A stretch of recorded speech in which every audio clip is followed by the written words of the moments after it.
Assalamualaikum semuanya.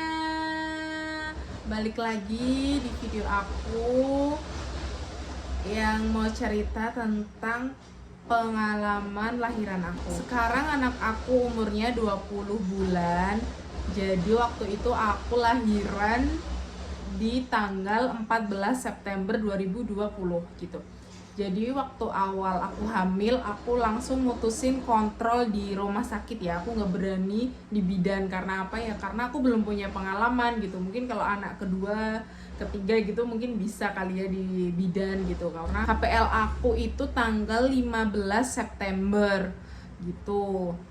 Waktu itu aku seminggu sebelum HPL aku udah check up ke dokter.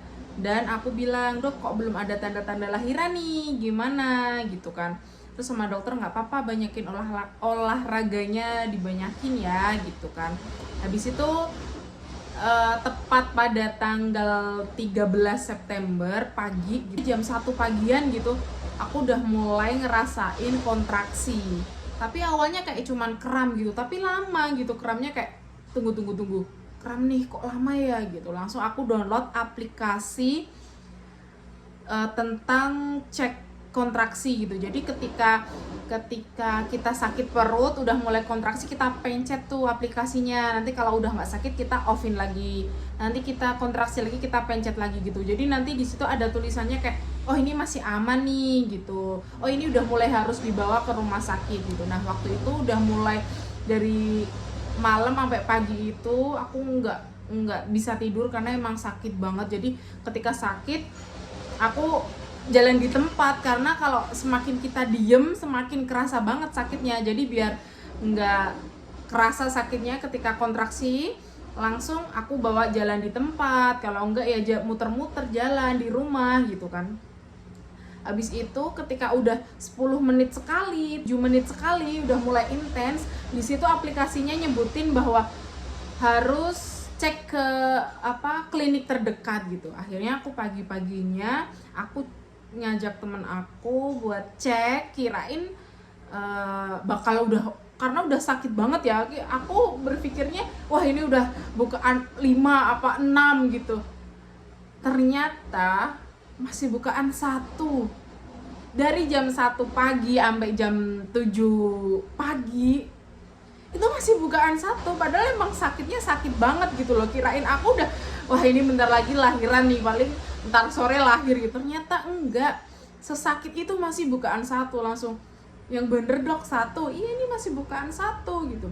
Dan ternyata tensi aku itu tinggi banget. Padahal sebelumnya waktu hamil aku nggak pernah punya tensi tinggi gitu. Jadi dokternya pun kaget, kenapa mbaknya nggak pusing gitu. Emang aku nggak ada rasa apa-apa, cuman dokternya shock kenapa tensi aku tinggi 160 apa 180-an sekitar segitu. Itu harusnya orang udah pusing keliengan gitu, sedangkan aku enggak gitu. Aku nggak tahu, padahal sebelumnya normal gitu kan. Akhirnya rumah sakit yang aku kunjungin pertama itu nggak bisa nanganin karena mungkin fasilitasnya kurang. Akhirnya aku dirujuk ke rumah sakit besar, salah satu di Jogja.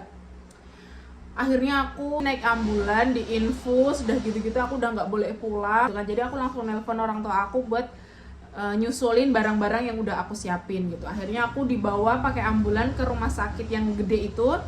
Akhirnya aku di situ dirawat buat cek semuanya, cek gerak janin, cek darah, semuanya dicek. Dan emang tensi aku nambah tinggi gitu. Sedangkan sakitnya emang udah sakit banget di situ.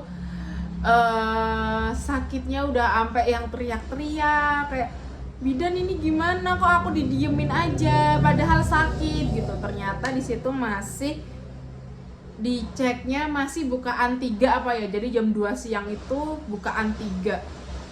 Bayangin jam 2 siang berarti udah hampir dari jam 1 pagi sampai 2 siang, udah 12 jam itu masih bukaan 3 gitu. Habis itu dikasih induksi karena akunya udah nggak kuat dan tensi semakin tinggi. Akhirnya aku dikasih induksi.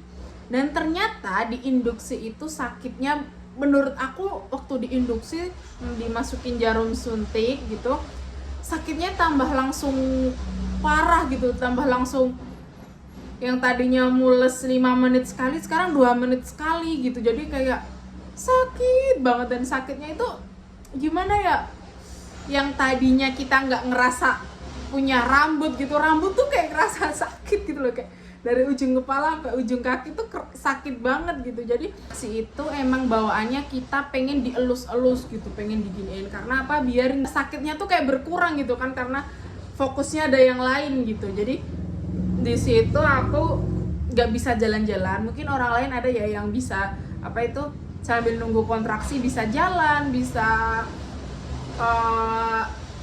olahraga, bisa jalan kaki gitu. Aku sih enggak, karena aku udah diinfus, udah dipasang kateter, udah nggak bisa kemana-mana, udah harus di tempat tidur itu gitu. Karena emang darah tinggi kan, takutnya ntar aku jatuh. Waktu itu ditambah lagi suntikannya, tambah induksi lagi, dan nambah bukaan ke-6. Kayak satu bukaan itu tuh menurutku lama banget, kayak bertahun-tahun nunggunya, karena emang sakit banget. Kayak aku tuh saking sebelnya, kayak bidan ini tuh kenapa aku di rumah sakit didiemin aja, padahal aku lagi emang sesakit itu gitu loh. Jadi emang prosesnya seperti itu gitu, dan aku kayak kenapa sih orang tua aku nggak ngasih tahu kalau sesakit ini gitu loh. Jadi emang tiap orang beda-beda, tapi yang aku rasain di lahiran yang pertama kali aku ini emang sakitnya bikin gimana ya, bikin shock gitu, bikin aku belum pernah ngerasain sakit sesakit ini, padahal baru bukaan 6 itu sakitnya udah kayak orang gila gitu. Karena aku udah mau kayak nyabut infus aku kayak udah mau melarikan diri dari rumah sakit karena saking sakitnya, dan aku nggak tahan gitu. Sampai aku bilang aku nggak kuat gitu sama orang tua aku, nggak boleh ngomong kayak gitu. Dan di situ suami aku masih perjalanan ngerantau balik ke Jogja. Jadi jam 8 gitu dicek masih bukaan 7, nambah 1, 2. Aku sama sekali nggak tidur, sama sekali nggak bisa makan, cuman sama bidannya disuruh minum susu terus menerus. Ngerasain lapar karena sesakit itu gitu loh, nggak ngerasain lapar, nggak ngerasain haus. Pokoknya selama nggak kontraksi aku cuman bisa tidur bentar, tidur ayam gitu. Nanti habis itu sakit langsung bangun lagi sakit. Jadi emang kayak orang kesurupan gitu loh, kayak waktu nggak sakit kita tidur istirahat, habis itu kayak sakit ya bangun gitu. Semua di situ tegang, sampai bapak aku keluar masuk ruangan aku, dia nggak kuat kayaknya.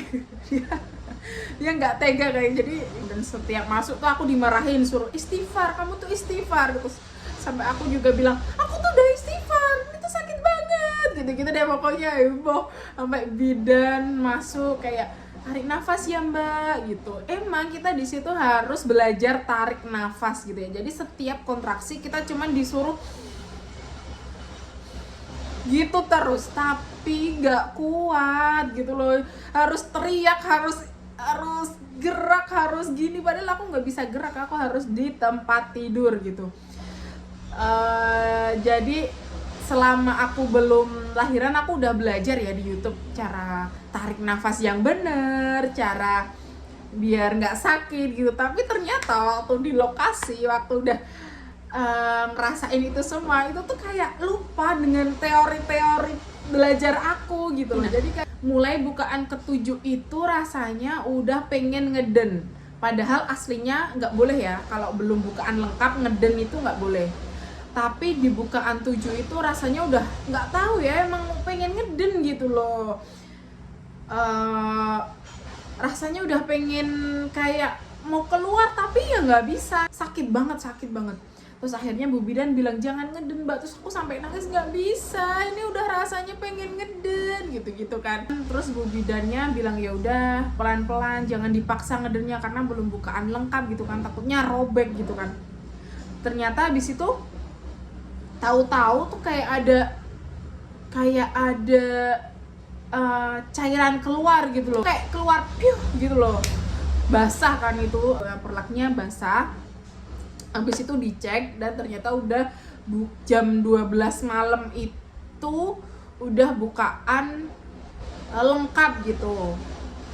Jadi habis ke-7 langsung ternyata ke 10 gitu. Jadi emang mungkin 8 9-nya nggak kerasa gitu ya waktu ngeden tadi kali ya. Terus habis itu udah jam 12 lewat dikit udah bukaan lengkap, langsung bidan semuanya dikumpulin. Ada kali ya di situ 5 bidan lebih gitu ya. Habis itu bidannya nelpon dokter gini gitu. Oh ya, waktu itu juga sempet waktu bukaan 3 itu disamperin dokter gitu. Jadi karena itu jam 12 malam, jadi ditanganin bidan dengan instruksi telepon dokter gitu ya. Aku disuruh minum susu lagi nih biar tenaganya ada gitu kan. Jadi kalau kita mau lahiran, udah bukaan lengkap, siap lahiran gitu, kita ngedennya itu waktu kontraksi. Jadi ngedennya itu nunggu waktu perut kita mules, waktu kita kontraksi baru kita ngeden. Kalau kita baru nggak sakit gitu, itu jangan, karena nggak bakal bisa keluar itu bayinya gitu. Jadi emang waktu itu bidan udah kumpul terus bilang, "Mbak, nanti pokoknya kalau udah sakit perutnya, udah kontraksi langsung ngeden ya." Ya, waktu itu aku ngedennya teriak. Jadi kayak wah gitu, kayak di sinetron teriak gitu kan. Ternyata salah. Jadi ngeden yang benar itu tanpa mengeluarkan suara. Oke lah, kita tunggu lagi kontraksi berikutnya. Waktu kontraksi berikutnya ngeden, nggak pakai suara tapi mata aku merem. Jadi waktu ngeden itu kayak gimana, kayak kita gitu tapi matanya merem. Dan ternyata nggak boleh matanya merem. Kayak susah banget gitu lah, antara kita udah fokus sama sakit tapi kita harus mikirin nggak boleh teriak, nggak boleh merem, nggak boleh teriak, nggak boleh merem. Jadi kayak kacau sebenarnya. Terus habis itu udah beberapa kali ngeden nggak bisa keluar. Jadi sesakit itu nggak bisa keluar. Akhirnya bidannya suruh stop dulu, suruh aku lagi minum susu dulu, minum yang banyak. Terus bidannya nyuruh kita berdoa bareng-bareng. Jadi di situ kayak ada break dulu, kita semuanya baca doa Al-Fatihah bareng-bareng gitulah. Karena memang aku udah di kondisi udah nggak kuat, pucet, udah keringetan gitu kan. Di samping sini ada ibu aku terus nyemangatin, ayo bisa gitu kan. Itu udah jam 2:30-an. Akhirnya coba lagi, setelah doa bareng sama bidan itu kita coba lagi, ngeden lagi, dan akhirnya keluar gitu. Bayinya langsung diangkat. Posisi itu bayi aku nggak nangis, jadi langsung diangkat, langsung dibawa di ruangan.